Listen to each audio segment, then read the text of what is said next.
ونؤمن به ونتوكل عليه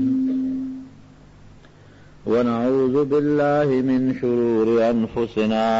ومن سيئات أعمالنا من يهده الله فلا مضل له ومن يضلله فلا هادي له ونشهد أن لا إله إلا الله وحده لا شريك له ونشهد أن سيدنا وحبيبنا وشفيعنا وسندنا ورحمتنا ومولانا محمدا عبده ورسوله أما بعد فأعوذ بالله من الشيطان الرجيم بسم الله الرحمن الرحيم إنما يوفى الصابرون أجرهم بغير حساب. در رمضان مبارک میاشت تقریبا په تیرېدو ده او نن په دې میاشت کې اخیری جمعه ده. اسیم د جمعې ورځ د برکت ورځي، د عبادت ورځي، او چې بیا د رمضان سره تعلقي د رمضان میاشت می او د جمعې ورځ می د الله برکت او د رب العالمین رحمتونه پکې بشمیر او د حد نسی وی. روجا یو هم عبادت تے اور رب العالمین فرمائی قرآن حکیم کی پدی آیت کے کہ اللہ پاک صابرین علماء د دین مراد دا روجدار دی چې دې روجدارو لره چې دې د خوراک نه صبر وکړو، د سکاک نه صبر وکړو، د خپلو خواهشاتو نه صبر وکړو او د الله په دې حکم باندې خپل نفس بند کړ. دی له الله چې اجر ورکوي، ثواب ورکوي، بې حسابه به ورکوي. څوک چاله یو شی ورکوي نو په مقدار ورکوي. دا مې 1 کیلو درکړو، من میں درکو، یو بوجه میں درکړه او یو داسې اجری وی لکه دینه چې سونه وړې وړه که شلمنه وړې او که سلمنه وړې او کار څومره وړې. نو دا چاله چې څوک په اندازه شی ورکوي لږ ورکوي، او چاله چې ورکوي چې څومره د خوښه یې وړه نو دی ډېر لته نږدې وي. نو رب العالمین روجدارو له چې د روجې اجر ورکوي بالکل بې حسابه به ورکوي. انما یوفى الصابرون اجرهم بغیر حساب. زمونږ مفسرین علما اکثر لیکي دغه روجدار ته مراد دی چې دی د الله اجر ورکوي، ثواب ورکوي، نو بې حسابه به ورکوي. دا غنګ هم دې ختم کړه، داسې مصیبت هم جوړ کړه بل لرې کو دماغ باندې سړي دغه کوي. دارونو دا رب العالمین فضل دے او دا اللہ کرم دے او دا اللہ لوی احسان دے گورے لوی نعمت تے روجہ نیول. دا دی یو سړی نه وي چې دا زما کمال دی، یو سړی دی نه وي چې دا ما روجه ونیوله. ګوره ځان ډاډه کی او دا زما کمال دی او ما خوراکونه کوم او اوبه ونه څښلې او ما د خواهشاتو نه ځان وساتو. دا ما لفظ چې وایي دا زه په دې ګوره الله ډېر خفه کېږي. دا به وایي چې دا د الله فضل دی، دا د الله کرم دی، دا د الله احسان دی، دا حقیقت دی. ګورئ که الله ونه غواړي او الله دله توفیق درنه کړي، قسم دی که مونځ ته ودرېدل خو څه کوي که د کور نه د قدم هم واغېسته په دې کمو خپو چې ته دلته د جومات ته راځې دې خپو کې دا طاقت دله چا چولی دی؟ الله. دا خپې چا در کړي دی؟ الله. په کمو لاسونو چې تاودسو کې او په دې مخ لپه واچې دا دله چا در کړل؟ الله. په کومو سترګو باندې چې ته جومات ته را روانې دا چا درکړل؟ دا الله درکړي دي. او کم وجود چې د کم وجود د طاقت په ذریعه تا اودس وکړه، په لاره رالې، الله ته ودرېدې، دا چا درکړی دی؟ لوی الله درکړی دی. نو دا هر څه ستا کمال نه دی، دا د رب العالمین فضل دی او د رب العالمین احسان دی. ګورئ یو وینځه چې ته لګیا وه، پخوا خو دا وینځې او مریان به و، نو دی الله ته لاسونه اوچت کړي دي او دعا کوي د شپې. نو دا وینځه الله ته وایي اوس په دعا کې، دا دعا هم ګوره ډېر د مینې دعایي.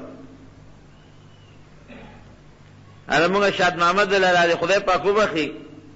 جمعې مانځله به راته نه هغه ما ته وایي چې زه خدای پاک سره چې دوا کوم زه سره لږ ګپ شپ لګوم، هغه لږ تقالیم و. نو چې الله ذوالجلال ته لاس اوچت کړي، یا الله ستا د هغې مینې په برکت چې ستا ما سره کومه مینه ده، الله د هغې په برکت دنه سوال کوم چې ستا ما سره الله کومه مینه ده، د هغې په برکت دنه الله سوال کوم چې د ما دا کار به کوې، حاجت به د غریبې.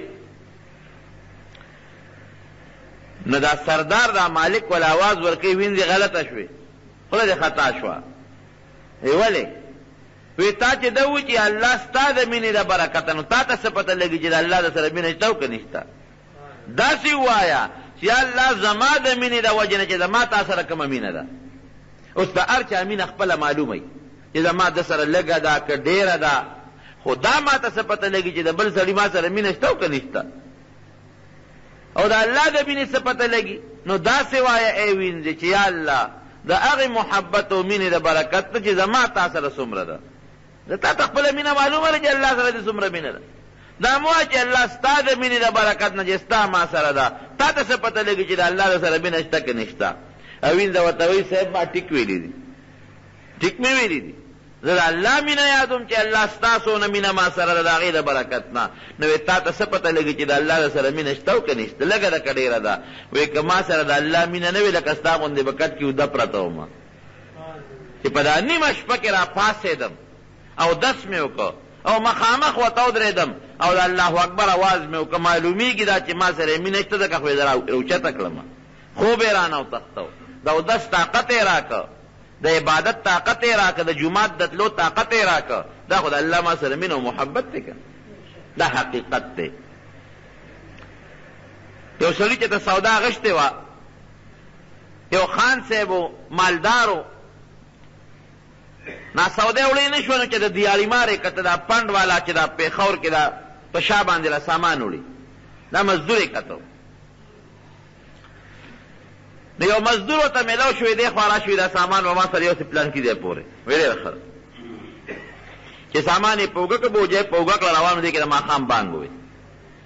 چې بانګ یې څنګه ووی هغه مزدور منځګزار و نیک سړی و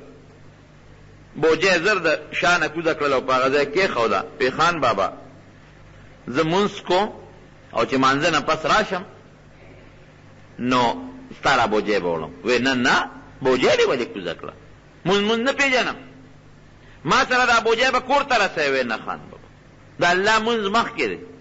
او ستا خدمت او مزدوري رسته ده اوس هم چې دا څوک کاروبار کوي زمینداری کوي مزدوري کوي چې د مونځ وخت راغی خپل کار به کوي مزدوري ځه نیغ مونځ کوه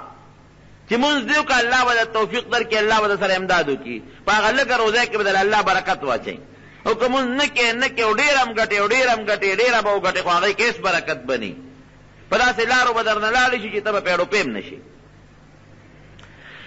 خان بابا ورته وی نه ما سره دا بوجۍ به ځای ته رسوې وی نه صاحب وی نه ما سره دې خبره کړې ده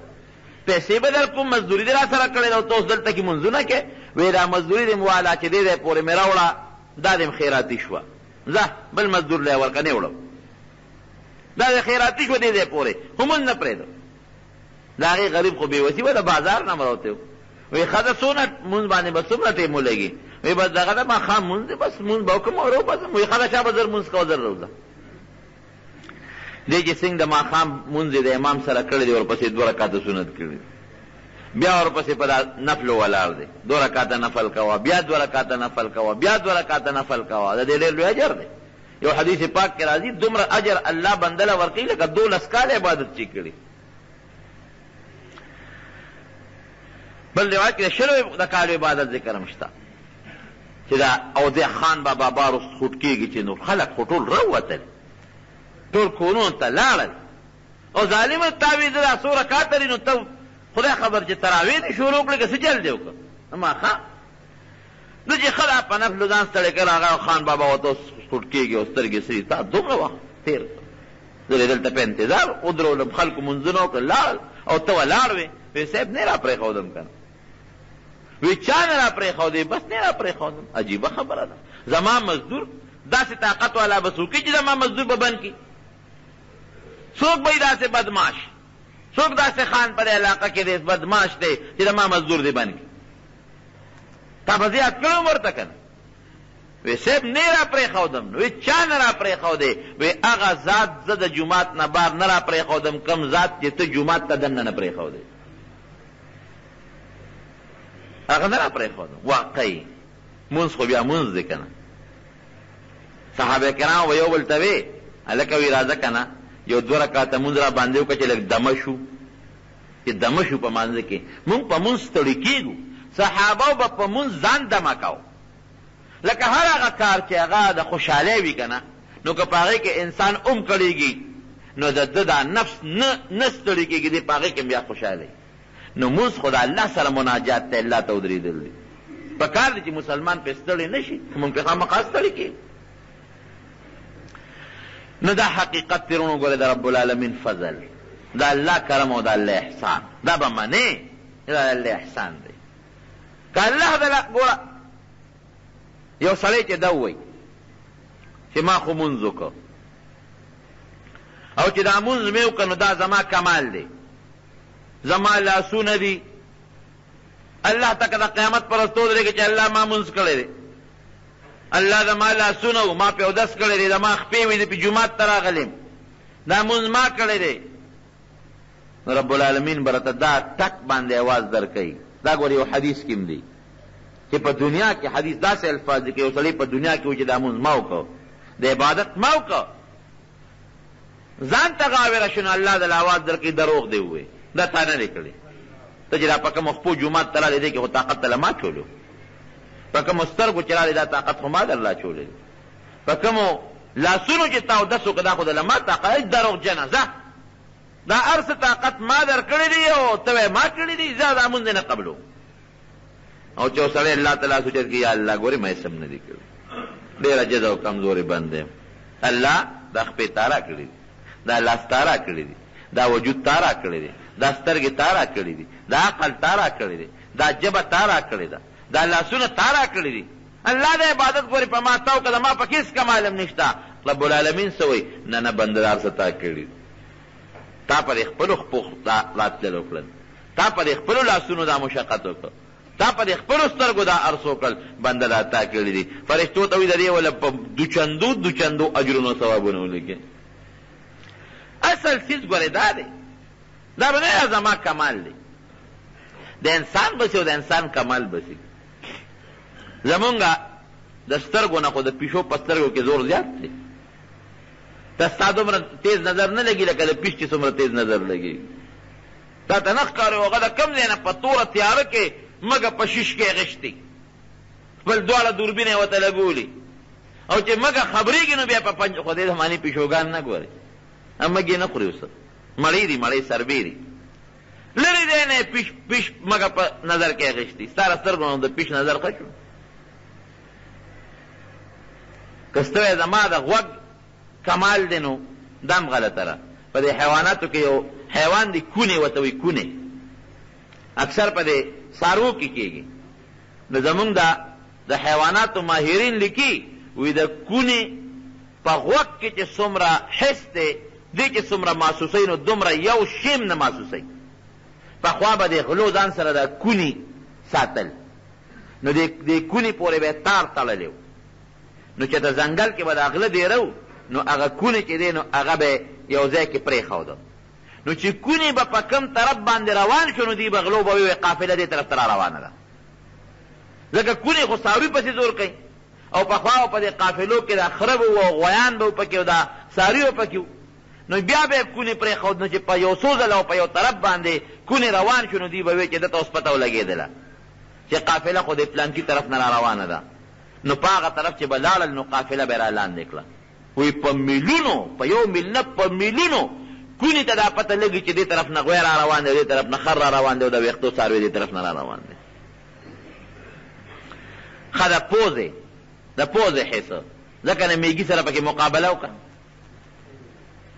شیراوالیو په ګوته کې بند د تړلي، او چې بل ورځې ګورې نو میږو پکې د له دننه سورنګېستي، هغه ګوته هم سوری کړي، دانې ور رسولي. کوم ځای د ځمکې په تل کې د میږو سوړه ده، خو چې ورته پته ولګي چې هغه ځای کې مټۍ پروت دی او یا پکې خوږ شی پروت دی، ورته یې ښه مزېداره لاره برابر کړي او ځان یې کار ایستي. تا چې پوزې ته شی را نږدې کړې نو بینې به نو پته به راته لګي چې دا شی د کومې قبیلې دی، او میږي ته د کم ځای نه کم ځای پورې پته لګي. او که ته وایې چې زما وجود دی، دا زما د وجود کمال دی، نو چې د غټ نه غټ مضبوط انسان وي که نه، د زمري د یوې څپېړې مقابله نه شي کولی. که کولی شي لوی حیوان به خر به زمري به یې راونیسي او به یې پرځئ چې چت پې ولګئ. اخبار کې یو ځل ما کتلی و، یو سړي زمري ساتلی و، که کراچۍ کې و که کوم ځای کې و، نو هغه وله چې ته غوښه ورکوله نو لاس یې پنجرې ته وردننه شوی و، چې کلب شو زمري ته دا دی کې دا لاس ونیو په یو ټس یې دا لاس دلته پرې کړی، دومره طاقتمن شی دی. او که ته وایې زما عقل کار کوي، نو مولانا طیب صاحب رحمت الله علیه عجیبه واقع لیکلې ده. دا مونږ د دارالعلوم دیوبند محتمم هم تېر شوی دی، لوی عالم هم و. وایي مونږ چې هلکان نو وایي مونږ تلي په چکر باندې بانډې ته، میرو علاقو ته بانډو ته. وایي چې هلته لاړو نو مونږ خو په ښار کې اوسېدو، د بانډې هغه ماحول راته ډېر ښه شته او مزېدار ښکاره شو. نه شور شته او نه غر شته پکې، او نه پکې لوګې شته او نه پکې دوره شته، او ښه مزېدار ښکلې شینکۍ دي، ونې دي، بوټي دي، اوبه دي. وایي هغه رشته داران و زمونږ چې تاسو خو مزې وکړئ، مونږ خو د ګاډو د غر غور د لاسه او د دوړو او د لوګي د لاسه برباد شو. یاره وایي زمونږ د باندې ماحول خو ډېر مزېدار دی، خو د یو غم نه مونږ تنګ یو. دې پټو کې زمونږ بیزوګان ډېر زیات دي، بس بیزوګان راځي او اور کې ته ولاړ یو، کټوې تختئ، جام تختئ، لوښې را لواړئ، ډوډۍ تختئ، واقعي پوره د انسان غوندې رب العالمین هغه له ګورې هغه شکل او هغه تجربه ورکړې ده. مونږ د بیزوګانو نه تنګ. وایي زه خو هلک وم، وایي دا رشتې او د دوستانو هغه هلکان هم را جمع کړل، وایي سنکیا مې واخېسته زهر، او وایي اوړه م واغږل او په هغې کې مغه سنکیا چورېږي، بیزوګانو موس په یې سات خلاص کړم، ډوډۍ م ترې پخې کړې، او برم د کوټې په چت باندې هغه ډوډۍ کېښودې چې دا بیزوګان را شي او دا ډوډۍ وخوري به ټولې به مړې شي. نو بس دا ډوډۍ ورته ږدې ظاهرودات کې یو څو ورځې کې ودن نه د ټولو بیزوګانو نه خلاص شي.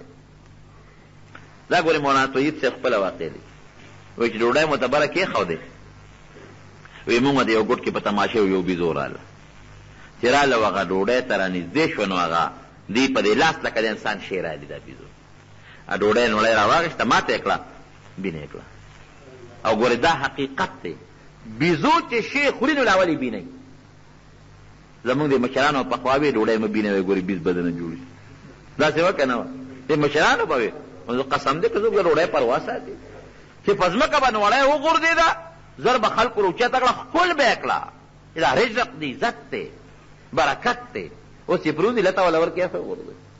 ځکه خو ډوډۍ ډېره ده، روزي ډېره ده، خو برکت پکې نشته.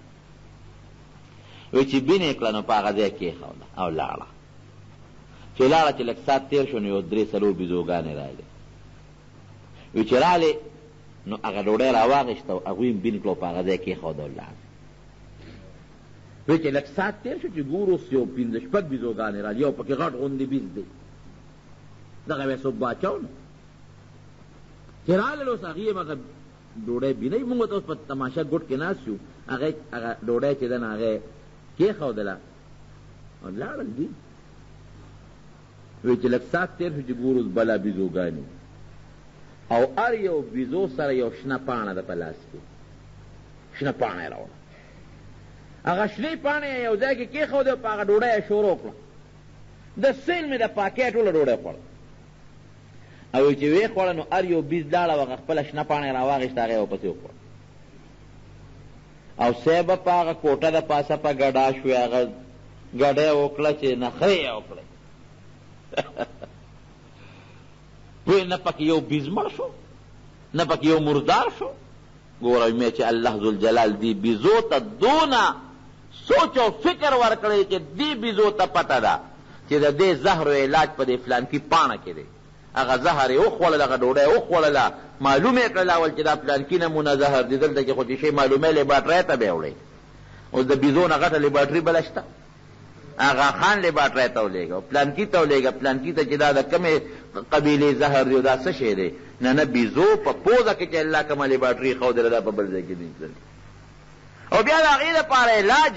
ځکه نه د دنیا ډاکټر خو دا معلومه کړي اوس د یو ډاکټر معلومه کړي یو حکیم دی دا معلومه کړي چې د دې زهر دپاره دا پاڼه علاج ده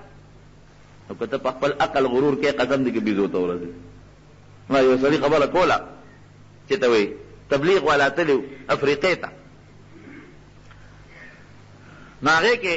چې افریقې ته تلي نو هغه د هغوی هغه ټیم هغه موده وی پوره شوه چې هغه ټیم یې پوره شو راتلل نو هغې کې چې یو کس ویښته به سپین وه به یې تورول نو هغه ځان سره هغه د ویښتو د تورول هغه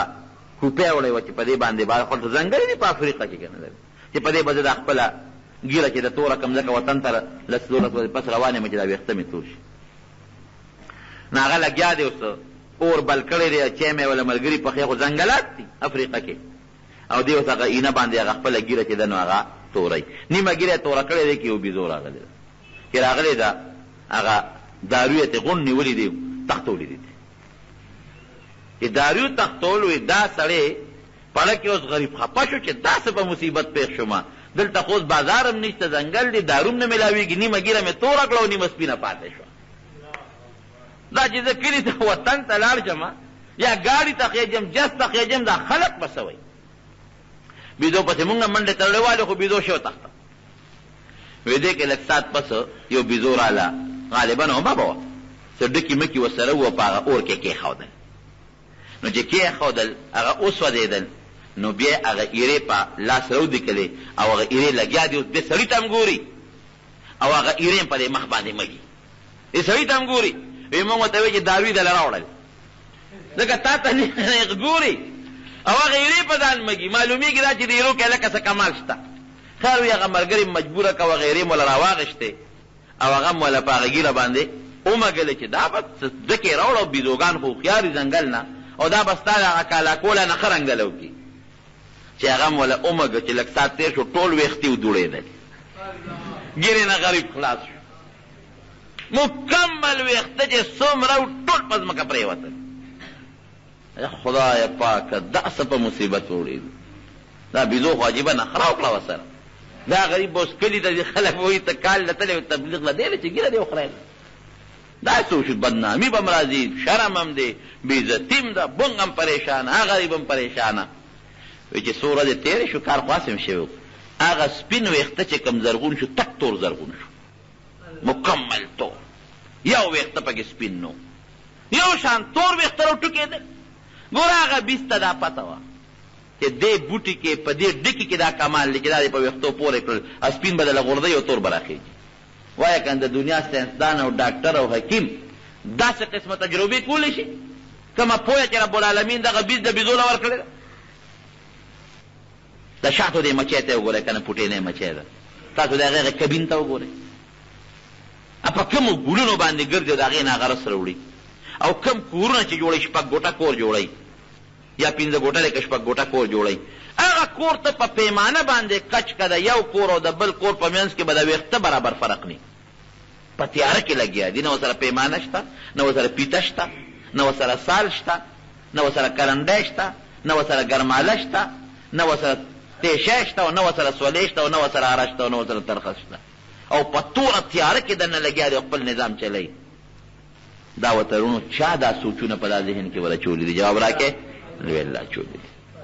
انسان بسې زما لاسونه دی او زما خپې دی او زما وجود دی او زما ژبه ده که ستا ډېره تېزه م ژبه را که نه ځکه نه خر غوندې تېزه چغوالی شته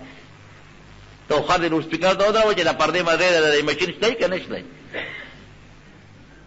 ستا جبې به څه زوري، ستا د خپو به څه زوري، زونه وغټ وجود دی ځکه نه اوسۍ سره په دې ځای کې ته لاړ شه منډه ورسره ووه. حیواناتو له الله ستانه مضبوط طاقت ورکړی دی. که ته وایې زه ښکلی یم، ستا به څه ښکلی. د زمري په دې شا چې کوم ویښته ولاړ دي خشته مزېدار، چې د زمري د سرمن ته ګورې تاله به خوند درکوي. حسن اوسۍ ته وګوره، د هغې هغه سترګو ته وګوره چې رب العالمین ورته کوم حسن ورکړی. مهرانو ته وګوره، بعضې مهران چې د هغوی په د املا کمې پټې لګېدلې او کوم خشته حسن خشته مزېدار ولا الله ورکړی دی. که ته انسان یې او ته د کمال انسان یې، ته به په دې د کمال انسان یې چې ته ځان کې د الله بندګي پیدا کړي او دا وایي چې نه زما د لاس کمال دی، نه زما د سر کمال دی، نه مې د ژبې کمال دی، نه مې د پوزې کمال دی، نه مې د زړه کمال دی، نه مې د لاسونو کمال دی. که ما دا روجه ونیوله او د عبادت مې وکړه، دا صرف او صرف د چا په طاقت مې ونیوه؟ د الله. قرآن طیب صاحب لیکلي، قاری طیب صاحب یو سړی د الله تعالی عبادت یې کړی. نو پخوا د بني اسرائیلو کې او هغه په جلال الدین سیوطي رحمت الله علیه د آخرت یو کتاب یې لیکلي، په هغې حواله ورکړی. نو د عبادت د رب العالمین کو دونه په هغه عبادت کې جوړوالي ته لاړ چې دی د کلي نه لاړ وتښتېد یو جزیرې ته، او په هغه جزیره کې د رب العالمین عبادت شروع کړ. او قاری صاحب لیکي، قاری طیب صاحب، او دا ګورې د نبی کریم صلی الله علیه وسلم حدیث نقل کوي چې پیغمبر علیه السلام مبارک فرمایي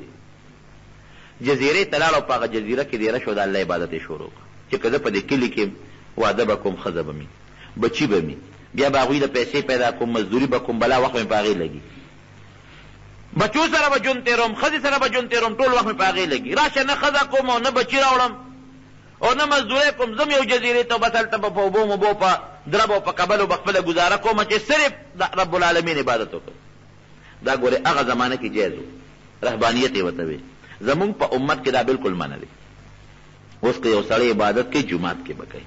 اعتکاف چې کوي په جومات کې به کوي. زمونږ بعضې قمقل خلک چې ته لرې به لاړ شي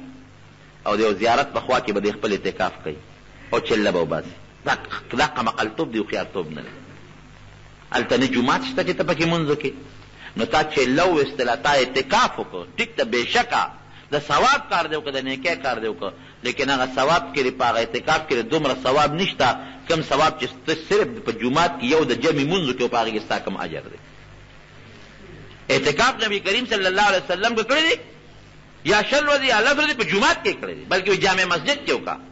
چې جمعې لمونځ هم ته په هغه جومات کې وکړه چې هغې کې تا ته د جمعې لمونځ هم اسان دی، که نه په عام جومات کې کوه او جمعې منزله نږدې جومات ته ځان رسوه. دې زمانه کې که یو سړی زه واده نه کوم دا ګناه کوي، چې وسې کېږي او طاقت یې رسېږي. نبي کریم صلی الله علیه وسلم فرمایي ودونه وکړي. زه بچي نه راوړم، زه به عبادت کوم، نه په هغه عبادت کې ستا دومره ثواب نشته کم ثواب چې ستا په دې نکاح کې دی. یو بچې ستا نه نسل پیدا شو، هغه نسل مسلمانان تر قیامته پورې څومره به دې جوړېږي. ستا یو زوی شو، د زوی نه به بیا 2-3 پیدا شي، د هغې نه بیا 3-4 پیدا شي، هغې نور پسې ځه غونډه قبیله به پیدا شي. دا ټول قوم خو د یو کس اولاد دي که نه. څومره عبادت چې کوي زمونږ د هغه مشر نیکه به هغه ثواب او اجر به کېږي. خو هغه زمانه کې دا جایز و، غارونو کې به خلک دیرو، په جونګړو کې به دیرو خپل عبادت پرې کوو، ځکه جمع لمونځ پې فرض نو. نو دی لاړ په هغه جزیره کې دیره شو، د رب العالمین عبادت یې شروع کړ چې الله داسې عبادت ته لکوم چې د شپې به مې ستا عبادت وي، د ورځې به مې دله روجه او د شپې به عبادت کوم، نه به غم کوم، نه چا سره خادي کوم، نه چا سره منډه وام، نه بچي شته، نه ښځه شته، نه ګټه کوم، بس یو شان به درته ولاړ یم عبادت به کوم. نو الله په خپل فضل وکړ. نبی علیه السلام مبارک فرمایي په هغه جزیره کې ورته د خوږو اوبو یو چینه پیدا کړه او د انار یو بوټی ورته زرغون کړ. نو ده به روزانه یو جام اوبه راغېشتی به یې څکلې او انار به یې یو راشوکه او د هغې نه به یې دانې ایستې، په هغې به یې خپله ګزاره کوله. دا یې روزانه عمل و.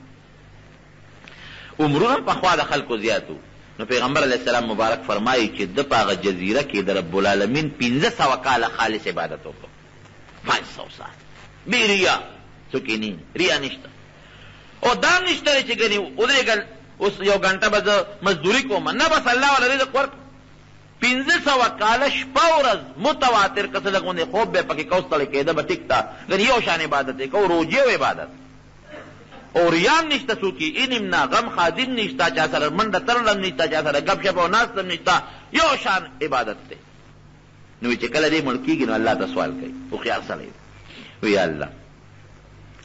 چې زمرم نو زما یو سوال پوره کړه هېڅ نه غواړم نه د مال غواړم نه دولت موږ جلاس پورته کو دنیا غواړو هېڅ دنیا سم نه غواړم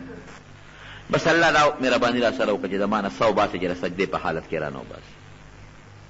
ځکه نبي علیه السلام فرمایي چې الله ته بنده په داسې حالت کې نږدې وي چې دې په سجده پروت دی دې وخت کې الله ته بنده ډېر زیات نږدې وي نو سجدې په حالت کې ما نه سو باسي او الله دویم سوال مې دا دی چې زما دا وجود محفوظ کا چې تر قیامته پورې زما وجود په سجده کې هم دقسې پروت دی ساته په سجده کې پروت یم چې د قیامت پر شپېلې ووالي چې یو خلک د قبرونو نه پاسي نو چې د سجدې نه پاسم او ستا طرف ته در روان شم هوښیار سوچ دی که هوښیار فکر وجود اقصې امانت پروت چې کله مړ شو نو رب العالمین ته ور مخامخ چې الله ته مخامخ شو الله فرمایل ای بنده زه ما په خپل فضل او په خپل کرم ته زما ډېر نیک بندې نو ما په خپل فضل او په خپل کرم باندې وبخلې او زه جنت ته اوس دا سړی په دې اړه کې څه وایي دا نیک انسان چې ښه الله تا د په خپل فضل وبخلم او په خپل کرم دې وبخلم نو دا ما چې 500 کاله عبادت کړی هغه دې پکې اړو یاد نه کړ ما خو 500 کاله داسې عبادت کړی چې مور راوړې زوی به ونه کړي عمر روجې او منځونه نه پکې ریا وه نه پکې د بچو خدمت و نه د ښځې خدمت و نه ګټې پسې منډې نه روزه پسې تکل خالص تا رضا دپاره مې الله کور بچي او څه مې قربان کړي دي ښځه مې نه ده کړې واده مې نه دی کړی مور پلار څه مې پرېښودل او دلته رالم په دې جزیره کې نو الله ته 500 کاله ما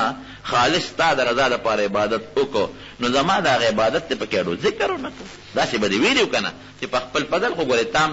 تندې سولولې دي تام ګوډې سولولې دي داسې به پکې الله ویلي که نه او الله چې ته دا ما باندې خپل فضل کې نو دا نور خلک لږ دي چې په هغې فضل کې دا خو ما 500 کاله عبادت کړی دی شپه ورځ د هغې د برکته د جنت راکړه رونو رب العالمین علیم بذات الصدور ستا په سینه کې به یو خبره راشي ته به تنې خبر والله به دې خبرداری دا زمونږ ایمان دی بس فرشتو ته فورا حکم وکړي دا بنده بوځې او د جهنم نه د 500 کالو په مزل لرې ودروې دومره لرې چې 500 سال مزلې جهنم ته الله دې مساعد چې فرشتو سنگ بوت او د جهنم نه د 500 کالو په مزل لرې ودره او د جهنم هغه لوخړی او تو پې راغی دا وجود یې اوچ کلک لرګی شو او چې تو په سړي راشي تندم پې ولګي نو بس غوبره جوړ کړه یا الله اوبه الله اوبه الله یو فرشتې ته یې وبولې اوس خو لرې یې ورته ونیسه چې ما درته نه ویلي چې ولی یې ورنه کړي فرشتې وله اوبه راوړې داسې مخامخ دا اوبه دي د ټوپ کړې هغې ته اوچتې کړې دا پسې نور هم ټوپ کړې هغې ته اوچتې کړې یا د الله بنده تندې مړ شم الله دا اوبه راکړه تږې یم وجود مې وچ کلک شو فرشته ورته وایي چې دا اوبه خو در کوم خو د دې به قیمت به راکړې داسې دنیا خو نه و چې خیراتي اوبه دې څښلې د دې به قیمت راکړې وی ما سره څه دي دا خو آخرت دی ما خو ځان سره پیسې نه دي راوړی خو دنیا کې هر څه پاتې دي وی نه داسې قیمت د نه غواړم چې د سره شته وی ډېره ښه ده چې را سره یې وایه شابه وی د دې یو جام اوبو قیمت 500 کاله عبادت د اخلاص که راکې در کوم که نه راکې په مخه دې ښه دی ورته وي دا خو ډېر قیمت دی بس وی نه در کوم دا خو د دوکاندارو د ګاک جوړه ده زه یم دا شی په 10 خرڅوم وي د 2 نو ستا خوښه ده کرانه الې واله او که نه الې ما اخله که ته وایې دا ګران دی د کاکا بل دی واله چې ګران دی ما اخله وګورې یو خبره درته کوم کوم چې بازار نرخ وي د هغې نه زیات ریټ به ګورې تم نه وی که تا باندې یو دوکاندار ګاک اعتماد وکړه په دوکاندار لکه بعضې وخت کې او په دې کې د اول ټکول مونږ خورو اکثر ځکه تاسو جوړه کوئ مونږ اکثر جوړه نه کړو ځان راته لږ بدي ښکاري نو په دوکاندار اعتماد وکړو چې دا شی راکړه نو هغه راله ښه پوره چاله پرې مرۍ ښودي چې بیا تپوس وکړو نو راله ګران راکړي نو چې په دوکاندار دې اعتماد وکړه او بیا دوکاندار دله شی در کوي او د بازار نرخ نه ګران در کوي دا دوکاندار ورې ظلم کوي تا په اعتماد وکړه او که ته ورسره جوړه جاړه کې نو هم د بازار نرخ نه زیات ظلم به نه کوي خیر هلته خو بازار نرخ شته خو آخرت دی دا جام خرڅوم او د دې قیمت 500 کال عبادت دی که اخلې واخله که نه کاکا چې کوم دی اوبه خوښې اخله ځه نه در کوم دی ورته وایي چې خدای سره خو وکړه چې د 500 کالو نه د یو ورځ زیاته نه دی یاده کړې دا خو را سره شته او که یو ورځ د زیات ویلې بیا به را سره نو وایي ګوره لکه سوچ پې وکړه په زور در باندې د اوبه نه خرڅوم ښه سوچ پې وکړه که دې خوښ یې ښه پخه که نه یې خوښه نو زه نه خرڅوم در باندې وی در مې که 1500 کال عبادت راکړه اوس تګې دی که نه دا خو مونږ سلي دي نه دي نه مونږ هر څه وایو د بوډۍ د زوی قصه خو دې یاده ده که نه خدای دا زوی مې جوړ کړي یا الله دا مرګ ماله راولي دا بیماري ماله راولي خو دا زوی مې جوړ کړي نو اسرائیل علیه السلام و د هغې بوډۍ وی خپې برابروه وی ولې وی ټیم دې پوره دی وی روغ او رنځور پېژنې او که نه ناجوړ هغه پروت دی او رالې ما پسې دا خو مونږ سلي دي نه نو ځکه داسې وایو خدای دا ګوره ډېره خطرناکه ګناه ده ښه چا له خدای مرګ راولي وی خدای دا مرګ به دې ماله راوستی و که دا مرګ ماله راولي دا بیماری ماله راولي داسې هغه خلکو ته ځان خشته کوي مجلس خشته ورته وایي د انسان ته یعنې چې پې راشي که نه بیا وایي چې زه بچ وي چې دنیا ټوله غرقه چې خو چې زه بچ وی د نوح علیه السلام هغه طوفان کې یو انسان سره یو مور سره بچی و چې هغه دغه راغې پې طوفان زیاتېده نو هغه بچی به اوچته نو چې کله پته ورته ولګېدله چې اوس خو زه غیبېږم نه بچی یې ښکته کېښود پې خپې کېښود ځان یې بیا اوچته و دا خو چا زور نه دي به هر کیف چې هغه عبادت یې ورکړ الله ذوالجلال وفرمایل دا بندو سره مخامخ کړې چې الله ته ورمخامخ شي وایي بنده ما خو په خپل فضل بخلې او تا پکې د خپل 500 کالو عبادت خبره وکړه اوس به حساب کتاب کوو تا په خپله د یو جام اوبو قیمت 500 کال عبادت مقرر کړ مونږ در باندې په زور نه دی خرڅ کړی که تا نه اخېستو نو مونږ په زور در باندې نه خرڅو نو 500 کال د یو جام اوبو قیمت شو تا خو هغه خپل عبادت په هغه یو جام خرڅ کړ خو ما چې هغه کمې اوبه در کړي دي روزانه به د یو جام اوبه څکلې زه د یو جام په مقابله کې 500 کال راوړه او خشته انار دانې چې به دې خوړې مزېدارې خشته ښکلې تکې سرې خوږوالی پکې دی ترشي پکې ده میټاس پکې دی مزېدارې د هغې په عوض کې مو عبادت راوړه ای بنده که ما در خپې نه وې در کړې ته به دې جزیرې ته راغلی وې ته به په بازار کې توخېدې او سوال به دې کو که ما لاس نه وې در کړې ما سترګې نه وې در کړې ما ژبه نه وې در کړې تا به دې یاد کړې وې ها به دې کول که ژبه دې نه وې سترګې دې نه وې څه به دې کول لاسونه دې نه وې ته به دې جزیرې ته راغلی زما عبادت به دې کړی دا خو ما دا اندامونه در کړل دا حقیقت دی ګورې نو ما اندامونه در کړل ما روغ صحت در کړ ما فراغه زندگی در کړه نو تا پکې زه یاد کړم بس الله مانه غلطي شوې ده واقعي هم داسې ده نو ګورې که کمال ته ځان رسول غواړئ او خپل عبادت په الله قبلول غواړئ چې ته وایې چې زما دا روجې دی وسله او بیا زمونږ عبادت پسې عبادت دی توبه وباسه زما او ستا مونځ څه مونځ دی چې مونځ ته ودرېږو نو خپل د دنیا حساب کتاب پکې وکړو زمیندار که ودرېږي مانځه ته خفه کېږو به نه نو پوره حساب کتاب پکې کوي چې دا جیرب دی او دا بسونه منه غنم کوي او دا بس چل کېږي چې مانځه نه اوسګارېږي نو ټول حساب کتاب یې کړي دکاندار که ودرېده په مانځه باندې نو سار نه ماسپخینه پورې چې څومره سودا خرڅه کړي هغې ته یې سوچي چې څونه ګټه به مې کړي خپل حساب کتاب پکې وکړي مانځه نه سلام وګرځئ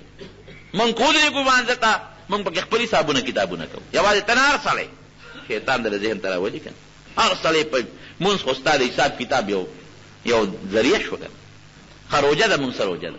غیبت نه پکې مونږ منې شو کنځلو نه پکې منې شو دروغو نه پکې منې شو ټګۍ نه پکې منې شو څه عبادت هم په روژه کې وکړو زکات زمونږ څه زکات تلاول خو یې څوک ورکوي نو که ورکوي په محل حاضې ورکوي هغه چا لی ورکوي چې دی په خپل خدمت کول غواړي حج ټول د ریا دی کم خلک به په د الله د رضا دپاره او د الله د یارې نه عبادت کوي نو زمونږ روژې زمونږ عبادتونه خو اسم کمزوري دي نو که دا دې مې وایي چې الله دا زما کار دی نو هر څه دې جوړه کړل نه دا به وایي چې یا الله چل درته اوس ښیم چې دا روژې مې الله قبولې کړي دا دونه تقریر مې د دې دپاره وکړو تا پوه یم دا به وایي چې یا الله ما دا روجي ونیول د شپې را تراویح مې وکړې دا مونځونه مې وکړل خو الله ګوره زما بسې او روژه به مې سي الله زه بسې یم مونځ به مې سي مونځ راته یاد هم نه چې څلور مې وکړل او که درې مې وکړل روژه کې مې الله غیبتونه ورسه کړي دي الله ستا د شان مطابق مې نه روژه ونیول او نه مې ستا د شان مطابق عبادت وکړو نه مې ستا د شان مطابق مونځ وکړو او نه مې دا کولی شو الله که تا طاقت نه وې را کړی نو الله دا تا طاقت را کړی لاس خپې ژبه سترګې پوزه دماغ زړه یا رب العالمین دا مال دا اوزګاروالې دا روغ صحت خدای تا را کړی که دا تا نه وې را کړی ګورې ما دا نیمګړی عبادت نه شو کوی خو ما ته عادتونه وکړل پروردګاره زه ډېر کمزور یم ډېر عجز یم شیطان لرم نفس لرم خواهشات لرم دا ډېر ناقص مې وکړه، نه پکار الله د عبادت خو ما دغه نیمګړی کړی دی. الله دا الله په پوره عبادت قبول او منظور. الله ته وجاړئ د روژې په آخري شپو کې الله ته وجاړئ، نو دا عبادت په دل الله د میزان په تله کې او په عملنامه کې په دوچندو نه په ډېرو دوچندو باندې به دل رب العالمین بدل کړي. او که ته نه ما روژې ونیولې،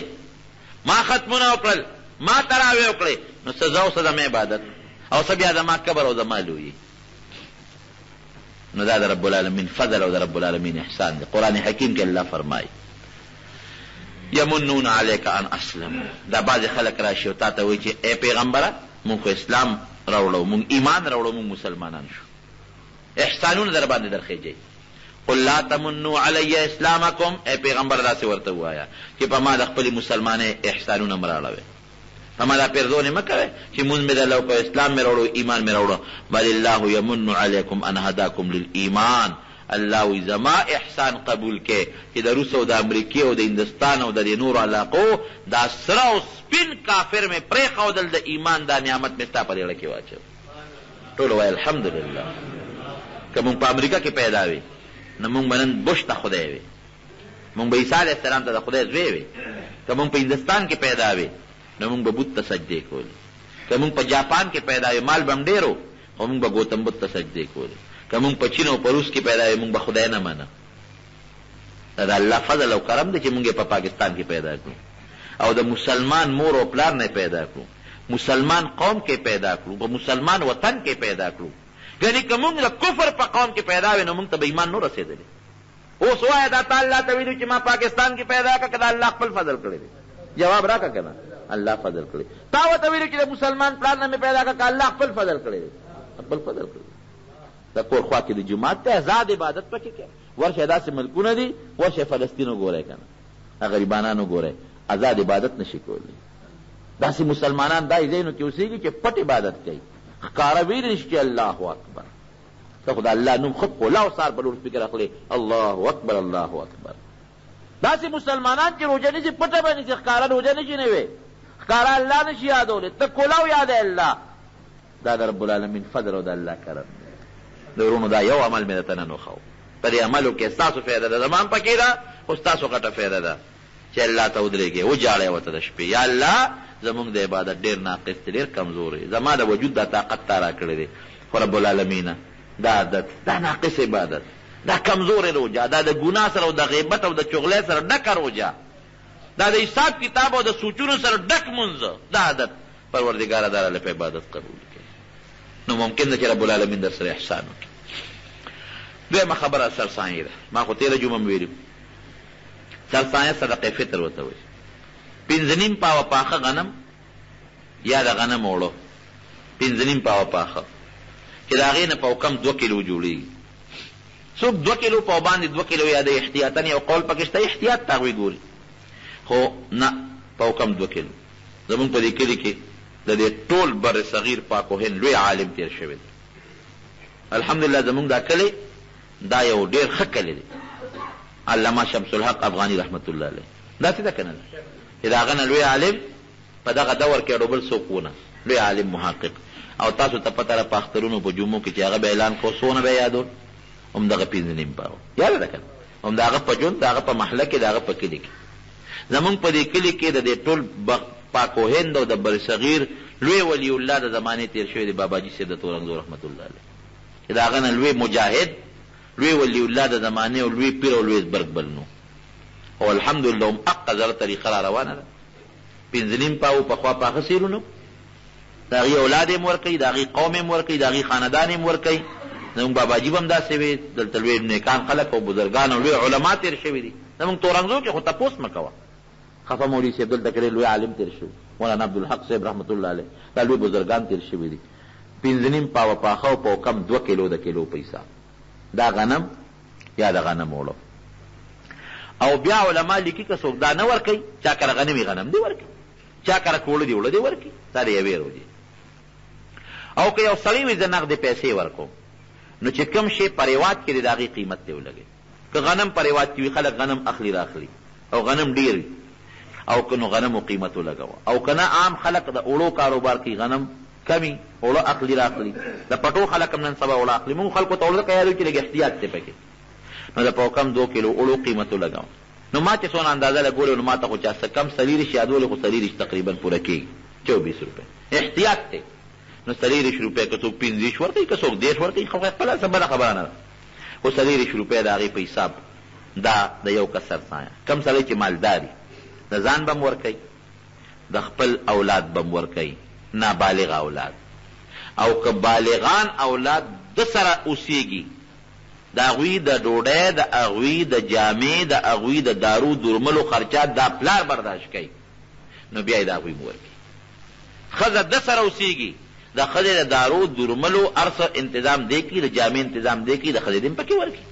او که نه د ښځې خپل مال دی د بالغانو بچو یې خپل مال دی نو بیا د ښځه خپله سرسایه ورکړي او بالغان بچي دې خپل سرسایه ورکړي خو د نابالغ اولاد به ورکوي کله د په اولاد کې څوک ګونګا دی د په اولاد کې څوک لیونی دی د هغې دې م ورکړي خو مالدار څوک مالدار چې هغه د 250 تولو سپینو زرو مالکي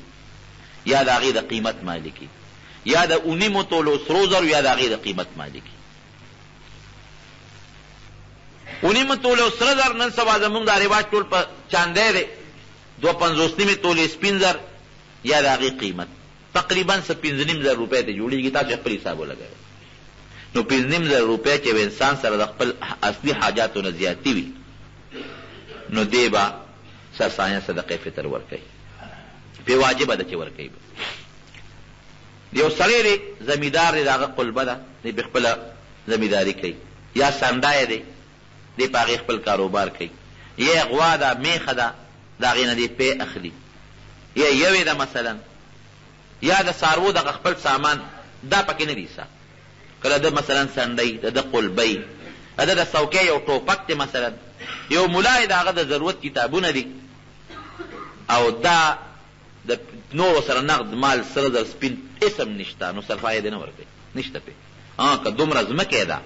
چې د صرف د جوارو په ډوډۍ بې د انګولیم پې ګزاره کېږي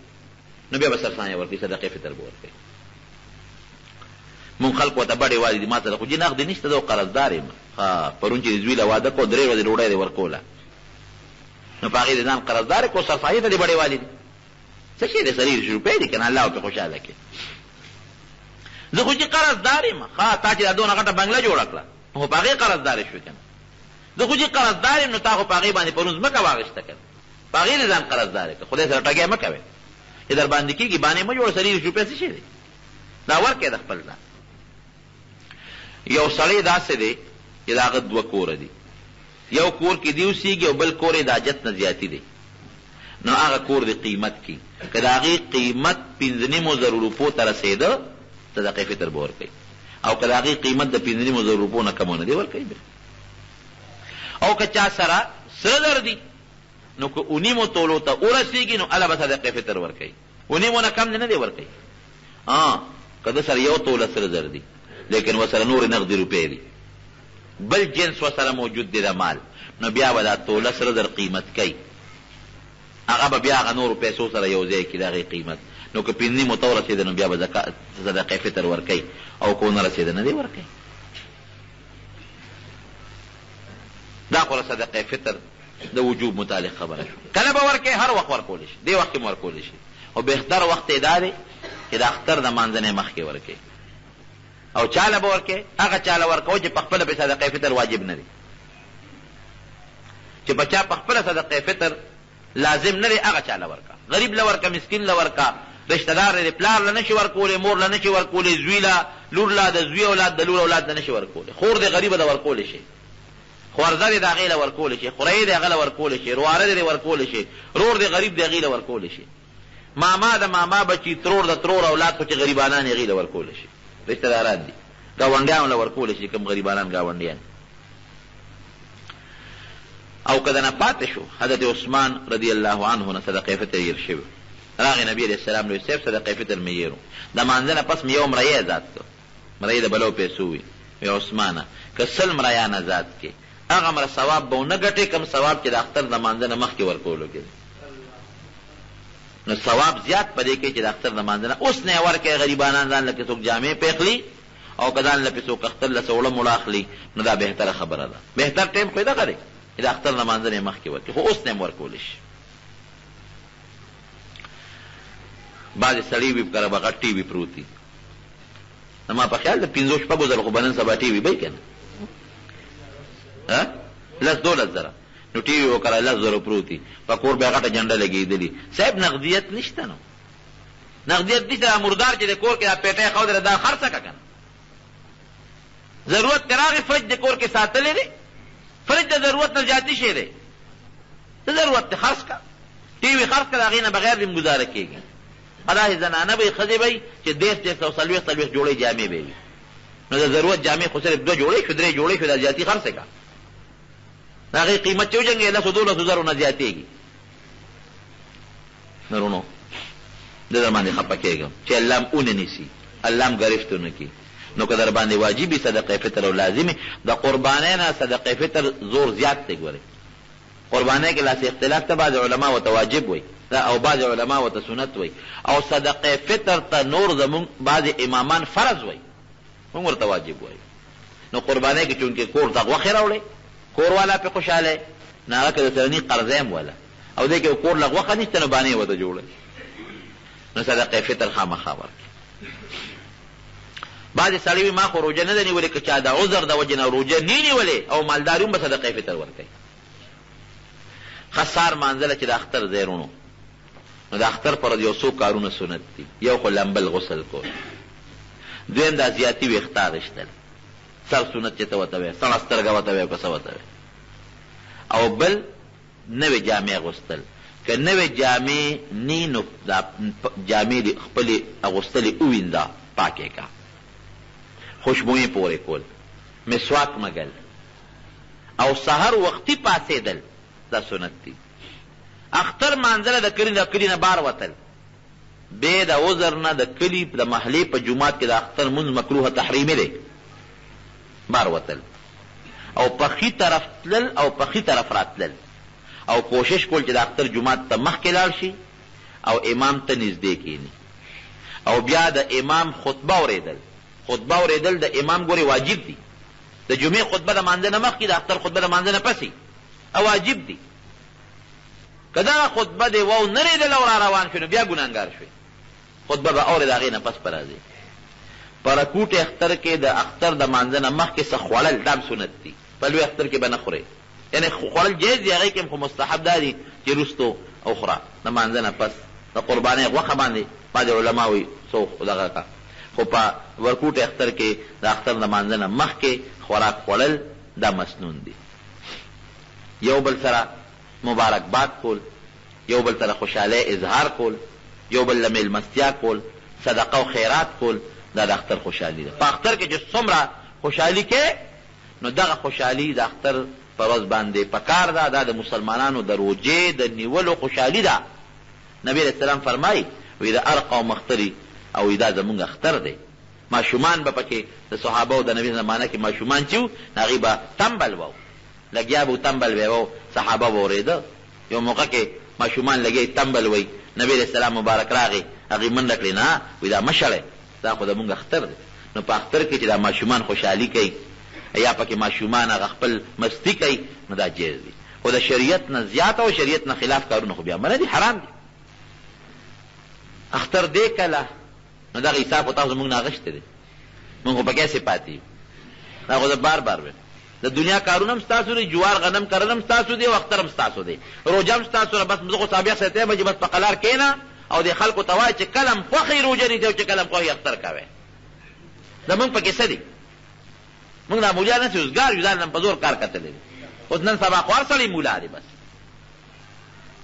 ګاډي ته که وخېږې پرون هم زمونږ میټینګ و، مې که د جمعې د سابق صاحب ته مې مخامخ وی هم پکې ناست و، مې که د جمعې روژه دې په خلکو نیولې وه نو ویې به چې راباندې زیاتي ونیوله، ولې میاشت خو ښکاره نه شوه، دا څنګه دویمې وه، او چې دې ووي نشته نو یې راباندې وخوړه. نو دا کار هسې په لارو ګاډو کې ستاسو نه مولیان خلاص نه شو، په حجرو کې دنه خلاص نه شو، په لارو کې خلاص نه شو، په جوماتونو کې خلاص نه شو. نو زما خدا خیر چې سابق ته چې بس په قلار کښېنه او دا اعلان به دې خلکو ته وکړو چې په خپله میاشت ته ګوره او په خپله روژې کوئ. نو په کلي کې به پنځه قسمه روجې بیا نیسئ. یو بدل ته به روجه یو په مردو کې به کوجه یو په دغه شیرپاو کې بل قسم یو په بل ځای کې بل قسم. تاسو دا سوچ نه کوئ چې د علماو څومره احسان دی په موږ. د یو ځای بل ځای خلک راشي شهادت وکړي ګوۍ ته موږ واخلو د هغې نه پس فیصله وکړو چې ته نه راغلې او تا ګوۍ نه ده کړې نو زه لیونی یم چې دا ته یم چې روجه ونیسم. پته به درته ولګي خو چې د قیامت میدان شي هلته به درته بیا د دې علماو د دې محنت قدر معلوم شي. جبو ته زنجیرونه واچي او قیامت او جهنم کې میدان کې نو بیا پته ولګي چې په دې جب هم کنځل کول هغه قوم ته. هسې تاسو نه تپوس کوم ما چې نن دا څومره خبرې وکړې مال او په الله اجر راکړي ثواب راکړي خو دې کې زیاته فایده ستاسو ده که نه ده؟ ستاسو دپاره مې وویل ګټه فایده زمونږ خو دا مقصد دی او ته بیا هم ما نه پرېږدي. سابق صاحب غریب کې دا دومره کنځل ورته کېږي یو ځل راته په ټېلیفون چا کنځل وکړل او چې ټېلیفون مې اوچت کوي هغه ناروا کنځلې راته شروع کړل چې د حد نه وتې. وایي به ټېلیفون مې کېښود غږ مې ونه کړ. هلک سابق صاحب خوشطبه دی هغه یو ځل خوشطبي مې وکړه. وایي یو سړی وی چې بل چا حکایت یې کو وایي ټېلیفون یې راته وکړو وایي چې ما اوچت که نه وایي چې د فلان کې وایي بس زه خو پوه شوم چې اوس به راته کنځل کوي. ما ورته چې ښه د خر بچي او ټېلیفون مې کېښود. یو وړه خو مې وایي چې دا چل کوه. نو خبره داسې ده چې دغه سابق صاحب غریب بېعزته شو او په قسم قسم کنځل او هر څه پې وشو او زمونږ د دین د برکت د هغه پکې څه دی. دا علما تاسو ته ګوره جنازې ښیي منځونه تاسو نیغې لارې ته د دین خبرې درته کوي بیا هم در نه خلاص نه دي او دا نه مونږ څه غواړو نه ده نه څه غواړو نه څه تمه کوو د خدای فضل دی. زه خو دا نه بلکل نه کوم. زه خو ستاسو د مقبرې هغه صابون اوس خاتم نه وړم هغه مې هم درته پرېښی دی. ستاسو خیراتونه مې هم درته پرېښي دي په هغې کې هم د نه خلاصه شو او زما ممبري خو د نه بلکل خلاصه نه ده. زه ټیک ده ما سره تورنځو ډېر وروڼو احسان کړی دی را سره یې هلته منډې والي دي. هر چا خپل وس کړی دی. زما په حلقه کې کله چا دوست و که چا رورو منډې را سره والي دي. خو بعضې پکې داسې دي چې اس قسمه ما سره مقابله یې کړې ده دې ځای نه تلي ولته یې مقابلې کړي دي هم لګیا دي ما پسې خبرې کوي. هلکه ستا ما سره ساق دی اوټ ته نه دې را کړی منډه دې را سره نه ده والې ستا یې مامو په کار چې له 100 روپۍ امداد دې را سره کړی وي او زما ښه بیا هم نه منې چې غون وزیر اعظم مې دله راوسته د کروڑونو روپو منظورۍ مې دله پې وکړی نو چې زما ښه نه منې نو بل را پسې ولې وي. مخکې خو هم دا کلی و که نه مخکې خو هم دا وزیران تېر شوي دي که نه دې لارو ته دې وګوره دې پلونو ته دې وګوره دې لختو ته دې وګوره دې میرو ته دې وګوره دا زما برکت دی ما راوستلی وزیر اعلی صاحب. دلته کې د میډل سکول کې اعلان وکړو تاسو ته دا مې ووي تاسو شکریا ادا کوم چې دله موټ ورکړی دی. ما وله چټ ورکوې دا مې حلقه نه روي ښه پردی حلقې ته دې راوستم نو پټې خبرې ښکاره خبرې دي. نو حلقه مې بله ده پاس کړې نورو خلقو یم هغې له م الحمدلله منډه وام خو د کلي خلقو لم چې څه مې وس کېږي د سره کوم نو په کار خو دا دی چې دغې خلکو خو د ما شکریا ادا کړې بعضې پکې لا دلته کې ما پسې لګې نو مې خرف ما بلو چاته مې ورته و چې اوټ دې ورکړی دی منډه دې ورسره والې ده 2 پیسو امداد دې ورسره کړی دی ستا په اوټ پاس شوی بیا مې ورسره ښه کړي چې د دروازو مخې ته مې د پلارې جوړې کړې. خیر د قیامت ورځ به راځي که به نه راځي زما ستاسو خو به حساب کتاب انشاءالله بهر کیسو الله ما ستاسو په ګناه نه نیسي او تاسو ری الله زما په ګناه نه نیسي. زمونږ وروڼه یارونه زمونږ باباجي الله دې په قبر انوار نازل کړي هغه را کلی خوښ و قسم دې بار وله خلکو په زرګونو روپۍ ورکولې لیکن هغه بار ته به نه ته دغه زما دا کلی خوښ دی دا علاقه مې خوښه ده زمونږ وروڼه یې زړه مو در باندې دردېږي چې دوه کسو دشمني روانه جوړه شي نو تاسو راته لګیا پراپېګنډې کوئ دی لګیا دی روغې کوي روغې کوي روغې کوي د خلکو حالانکې ولې کوي مونږ الله زړه صبرېږي چې د هغې دواړو وروڼو منځ کې روغه راولي کوشش کوو زړه م در باندې دردېږي دعاګانې درته کوو نو به هر کیف علماو پسې خبرې مه کوئ. اختر متعلق دغه فیصله ده چې د خالي دروازې نه پې شروع کړې ده انشاءالله د خالي سبا له 1 ده او د اتوار پر ورځ 10 ده که د اتوار په شپه باندې میاشت ولیدلې شوه او برابر شهادت و خو د اتوار په ورځ باندې به اختر شي اکني د ګل په ورځ قوي اختر ده دا فیصله ده انشاءالله. دعا وکړئ چې رب العالمین مونږ له دا روجې د دې د نیولو دا باقي چې کومې صحیح توفیق نصیب کړي یا رب العالمین. مونږ چې دا څومره روجې ونیولې الله تېره له قبولې کړي. الله دا زمونږ کمال نه دی، الله دا ستا فضل او احسان دی. پروردګاره د رمضان اخري جمعه ده او الله ډېر مونږ ګناهګار یو، الله مونږ ډېر بې کسه یو، الله مونږ ډېر بې سوکه یو. خدای دا زمونږ کمال نه دی. مونږ څه منځونه نه دي کړي، مونږ څه روجې نه دي نیولې، د روجو مناسب روجې هم نه دي نیولې، د منځونو مناسب منځونه هم نه دي کړي. الله دا ټول ستا فضل. یا الله زمونږ دا روجې په صحیح روجو باندې قبول منظور کړي. الله زمونږ دا منځونه په صحیح منځونو باندې قبول او منظور کړي. پروردګاره زمونږ د ګناهونو نه تا توبه زمونږ ګناهونه مونږ ته معاف کړه. یا الله زمونږ مریضانو له شفا ورکړه. یا الله که څوک قرضداران یې قرضونه اخلاص کړه. یا الله چا د څه مشکلات یې هغو په خوشحالو باندې بدل کړه. یا الله مونږ د خپل قهر نه وساته، الله د خپل غضب نه وساته. یا الله د دواړو جهانو خیر هم نصیب کړه. الله د شرونو د فتنو نه وساته. یا الله کله چا منځ کې دشمنۍ طرفګرۍ دی الله په روغه بدنه کړي. الله زمونږ دا کلي، زمونږ دا میرې، زمونږ دا خوږ شاګیر چاپېره نور کلي، زمونږ دا اشنغر، زمونږ دا چارسرۍ، دا څومره علاقه چې ده الله په دین باندې عبادت کړي. رب العالمین زمونږ په زړونو کې د قرآن رڼا واچوي. الله زمونږ د زړونو اختلافات او بغضونه او حسدونه وباسي. یا الله که د چا مو غیبت کړي، د چا غیبت مو اورېدلي، الله هغې مو بخښي، مونږ مو بخښي. الله زمونږ په زړونو کې د قرآن نور او رڼا واچولی کړي. الله په هغه لارم روان کړي کوم چې ستا د ښکلي محبوب لار ده. الله په صراط مستقیم روان کړي. او د یاسر عرفات وفات شوی دی، هغوی دپاره دعا وکړئ، لوی خدمت یې کړی چې الله تعالی یې د آخرت اجرونه نصیب کړي. فلسطین